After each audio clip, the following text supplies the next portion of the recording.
पंजाब से हैं भगवान दास जी, स्वागत है आपका। हाँ जी, अपने गुड़िया है जी 10-11 साल की जी 11 साल की गुड़िया है आपकी। हाँ, वो रात को सोते हुए दांत खिचड़ती है जी।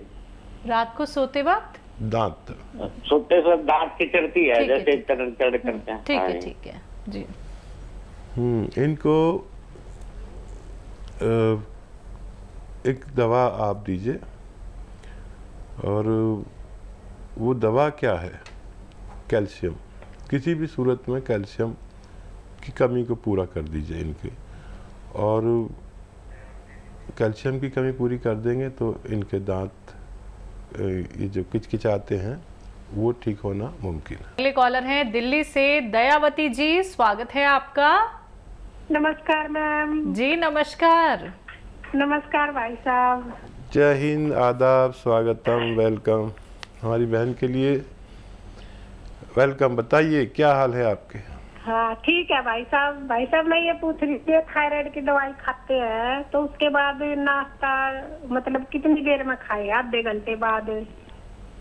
और एक ये सवाल है कि जो मैं ये धनिया, सौंफ, सौंठ और नमक जैतून मिला कर जिनको भी देती हूँ ना, उनको मतलब ये यूरिन में जलन होती है ना, उनको बहुत फायदा हो रहा है बहुत जी। और सही बात है। एक सवाल ये है, जैसे अभी आपने बताया आँखों के लिए, आँखों में थोड़ी सी जलन सी ना मेरा भी हो जाती है, तो ये एक आधी ये मुंडी बुट्टी क्या मैं भी खा लूं? ठीक है ठीक है। और क्या सवाल? बस इतना ही है भाई साहब, इतने बता दो। रोज ज्ञान देते रहते हैं कुछ ना कुछ जो समझ में आता है। देखो हमारी बहन का फ़ोन आ गया, आज हमारा दिन बहुत अच्छा जाएगा। और मुंडी बूटी आप ले सकते हैं और कोई भी ले सकता है। एक मुंडी बूटी खाएंगे तो 1 साल तक आँखों के जो मौसमी बुखार, वबाई इमराज रोग होते हैं ना, जो मौसम के साथ आते हैं, किसी की आंखें लाल हो गई, किसी की आँखों वो वायरल कुछ फ्लू चलता है, आँखों का फ्लू चलता है तो पूरे इलाके के इलाकों को हो जाता है। एक आदमी दूसरे को देख लेता है तो उसकी भी आंखें लाल हो जाती हैं। तो 1 साल में 1-2 तो सबको खा ही लेनी चाहिए। मैं भी खा लेता हूँ। इस साल भूल गया हूँ लेकिन आपने याद दिला दिया तो मुझे भी खानी होगी। अब क्या सवाल था? थायराइड की अगर कोई दवाई ले रहा है तो खाना कब खाना चाहिए? आधा घंटे बाद ले लें तो ज़्यादा मुनासिब होगा। और एक सवाल था इनका। हाँ जी, धनिया, सौंफ और सौंठ और जैतून का जो नमक होता है यूरिन में इन्फेक्शन के लिए, तो वो तो बना के प्रचार प्रसार कर रही हैं। हाँ देखिए, आपको तो सब तजर्बे हो गए, शायद मेरी बराबर तजर्बे हो गए। ये जिनको पेशाब में जलन होती है मर्दों को कम और महिलाओं को ज़्यादा होती है, तो इसकी 1-2 खुराक से ही हमने देखा अपने अनुभव में कि उसमें आसानी हो जाती है। महिलाओं को ये बहुत ज़्यादा प्रॉब्लम रहती है। इसके अलावा देखो सिस्टर, ये एसिडिटी, कब्ज़ में तो फ़ायदा कर ही रहा है और गैस में, और ये थायराइड में भी दे सकते हैं। और जो यूरिनरी इन्फेक्शन है उसमें दे सकते हैं, जिसकी क्रेटिनाइन बढ़ जाती है, यानी हमारी किडनी में गंदगी की एक लिमिट है 1 पॉइंट।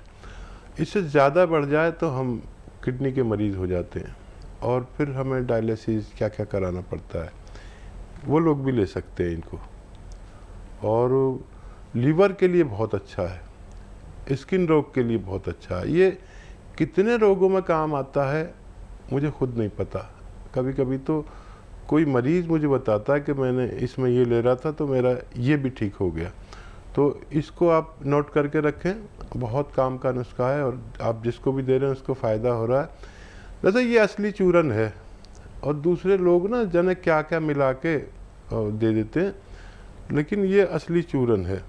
सुलेमानी चूरन कहते हैं इसे। आप याद रखना, मेरा नाम सुलेमान है, इसे सुलेमानी चूरन कहते हैं। असली दवाएं मिल गई तो फ़ायदा होना मुमकिन है। अगली कॉलर है पंजाब से लता जी, स्वागत है आपका। नमस्कार मैडम जी। जी नमस्कार। नमस्कार वीर जी। आदाब, जय हिंद, वेलकम। भाईजान मेरे 3 सवाल हैं। मैडम जी 3 सवाल है, लिख लो आप, है ना जी। मैडम? एक ना भाई है, उसको शुगर भी और जुकाम, खांसी, नजला इसके साथ में जल्दी रहती है, उसको क्या क्या दें? और एक हम जो आपने मुंडी बटी बताते हो, उसको चबाकर खाना है?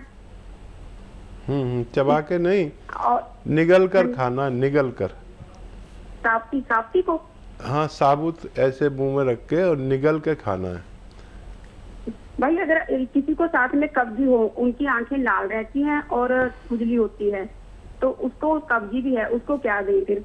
मुंडी बटी दें और क्या दें? और एक सवाल और है भाई मेरा। भाई एक सवाल ये है कि जो उनाव वाला नुस्खा है इम्यूनिटी बढ़ाने के लिए, जिसको खट्टी चीजें नहीं सिखाती और ठंडी चीजें नहीं सिखाती, हम उसको दे सकते हैं? ठीक है। हाँ, खट्टी और ठंडी चीज़ें उनको खानी नहीं चाहिए जिनको ज़ुकाम, नज़ला, खांसी, बलगम, छींके, एलर्जी होती है। तो उनको खट्टी चीज़ें उस वक्त तक नहीं खानी चाहिए जब तक ये नुस्खा वो इस्तेमाल कर रहे हैं। और ये नुस्खा इस्तेमाल करने के लिए 5-6 महीने दरकार होते हैं, 5-6 महीने चाहिए होते हैं। जब तक ना करें तो बहुत तेज़ी से फ़ायदा मुमकिन है, करेंगे तो फिर वक्त ज़्यादा लगेगा, तो आपको हमसे शिकायत हो सकती है। मुंडी बूटी वाला आपने जवाब दे दिया हकीम साहब। इनके एक भाई हैं जिनको शुगर है और नज़ला ज़ुकाम रहता है। हाँ देखिए, शुगर का तो इलाज करना ज़रूरी है, लेकिन शुगर वाले खट्टी चीज़ खाते हैं, वो नज़ले वाले खट्टी चीज़ खाते हैं तो उन्हें नहीं चलती अक्सर। तो जैतून का सिरका नहीं दे सकते इन्हें, अगर नहीं चले तो इनको जामुन का गोंद आधा ग्राम 2 बार दिया करें दिन में, इससे ज़्यादा ना दें। ये दरअसल बहुत तेज़ होता है। अक्सर आपने देखा होगा कि हम जामुन अब आने वाली है, मेरे ख्याल से अभी आ जाएगी या आ गई होगी, तो हम 200-300 रुपए की जामुन खा जाते हैं। शुगर वाले तो बहुत ज़्यादा खाते हैं और सोचते हैं इससे फ़ायदा हो जाए, लेकिन बहुत मामूली सा फ़ायदा भी होता हो तो मुझे इत्मीनान नहीं होता। इसी का एक गोंद आता है जिसे जामुन का गोंद कहते हैं, असली ले लें और आधा ग्राम खाने से पहले, आधा 1 घंटे पहले खा लिया करें। इसे ज़्यादा ना खाएं, काफ़ी तेज़ होता है। एक आधा ग्राम में, इसके गोंद में 2 किलो जामुन की ताकत होती है। इससे ज़्यादा कभी ना खाएं। तो मैं फिर से बता दूं कि ये आधा ग्राम में 2 किलो जामुन की ताकत होती है। और वैसे ही असरात इसके हैं कि जैसे आपने आधा ग्राम खा लिया तो 2 किलो जामुन खा ली। अब 2 किलो जामुन तो आदमी खा नहीं सकता, तो उतना ही फ़ायदा करता है ये, लेकिन आधा ग्राम से ज़्यादा ना लें और 1 या 2 ही बार लें और खाने से पहले लें तो फ़ायदा मुमकिन है। और सवाल? जी, एक सवाल है इनका कि कोई है इनके घर में जिनकी आंखें लाल रहती हैं और कब्ज़ की शिकायत है। आँखों के लिए, लाल के लिए कोई और भी दवा ले सकते हैं, एलोपैथिक डॉक्टर को भी दिखा सकते हैं। और एक आता है, देखिए, कब्ज़ के लिए पहले लीजिए, कब्ज़ के लिए सौंफ, सौंठ, ज़ीरा, अजवाइन, धनिया, मेथी। सौंफ, सौंठ, ज़ीरा, अजवाइन, धनिया, मेथी, ये 6 चीज़ें 100-100 ग्राम ख़रीदें। और नमक तो आप जानती हैं, इसमें जैतून का 1 चुटकी 1 चम्मच में मिला के इन्हें खिलाएं कब्ज़ के लिए। और चिलगोजे का गोंद आधा ग्राम रोज़ाना रात को खिलाया करें, पानी से या दूध से खाना खाने के बाद, तो इनकी आंखों को भी फ़ायदा होना मुमकिन है। अगले कॉलर हैं दिल्ली से राजेश जी, स्वागत है आपका। हेलो। हाँ मैम जी, नमस्ते। नमस्कार सर। आदाब, जय हिंद। आदाब सर जी, बताइए। अरे सर 2005 में मेरे हो गई थी पथरी गुर्दे में। वो 37 mm की थी, तो मैंने ऑपरेशन कराया था। तो उसके बाद में फिर मेरे अब पथरी हो गई। तो पथरी हो गई थी, तो फिर मैं दवाई खाता रहता हूँ, दर्द होता रहता है। ठीक है जी। तो देखिए, एक हम नुस्खा बता रहे हैं बहुत कामयाब, आप समझ लें तो बहुत अच्छा है। पथरी जब तक रहेगी, जब भी अपनी जगह से हिलेगी ज़रा सी भी तो तकलीफ़ देगी, और इसके निकलने के लिए हिलना भी ज़रूरी है। तो दर्द हो तो दर्द की दवा आप खा सकते हैं, और कोई दवाई नहीं है जो आप खाएं और दर्द ठीक हो जाए। पथरी पाउडर बन के निकल जाए, इसके लिए एक नुस्खा है, और नुस्खा ये है कि ये जो होता है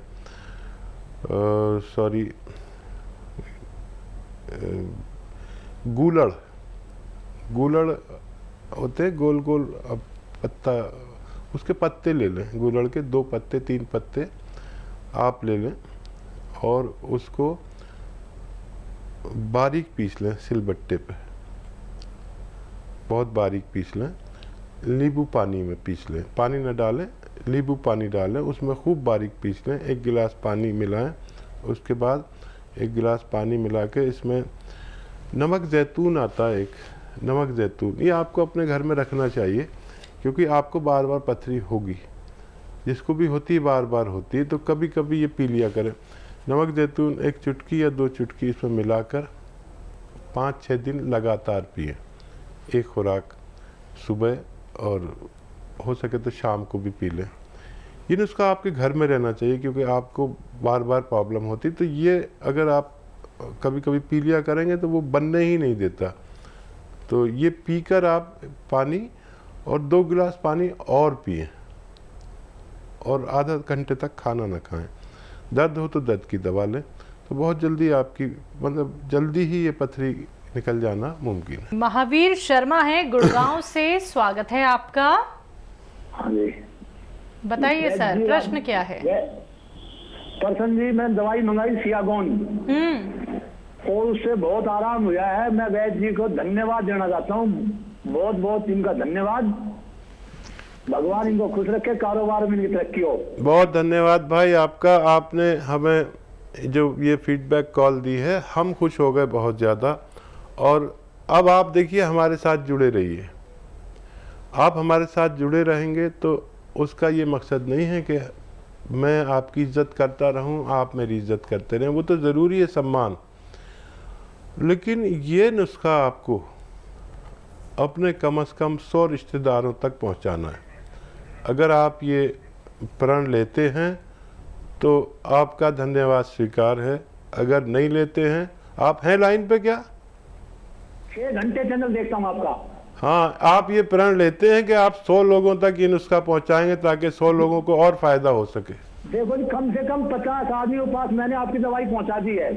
अच्छा भाई, बहुत अच्छे आदमी हैं आप, और तारीफ करता हूँ कि मैं भाई, ये दवाई इससे बढ़िया कोई दवाई नहीं है। आप यकीन करें भाई, देखिए मैं जो भी नुस्खा आपको बताता हूँ वो लाखों बार जब आजमा लेता हूँ तब आपके पास पहुँचाता हूँ। बस मैं ये चाहता हूँ कि मेरा कोई भी भाई जैसे आप हैं वो उससे अगर लाभ उठाएं तो सिर्फ अपना लाभ उठाकर ना बैठ जाएं, फिर वो सबको होना चाहिए लाभ, जो भी आपकी तरह 10-10, 20-20 साल से तकलीफ में, हर घर में वो लाभ पहुंचना चाहिए। हर घर को उस दवा की पहचान होनी चाहिए, हर घर को के पास एक डायरी होनी चाहिए, ताकि अगर मैं कल को नहीं भी रहूं तो आप सेवा करने वाले मौजूद रहें, आपके बाद कोई और रहें, और ऐसे ये सिलसिला चलता रहे, और ये सब कुछ ख़त्म हो के लोगों को कुछ पता ही नहीं है। हर घर में एक जानकारी हो, जितना मेरे पास ज्ञान है आप तक पहुंच जाए, ये मेरी कोशिश है। इसी साल मैं रिटायरमेंट लेने वाला हूं, मुझसे जो भी नुस्खे पूछने हैं पूछ लीजिए, और जितना प्रचार प्रसार करना है कर लीजिए। फिर उसके बाद मैं नहीं मिलूँगा। आपका बहुत धन्यवाद कि आपने फीडबैक कॉल दी।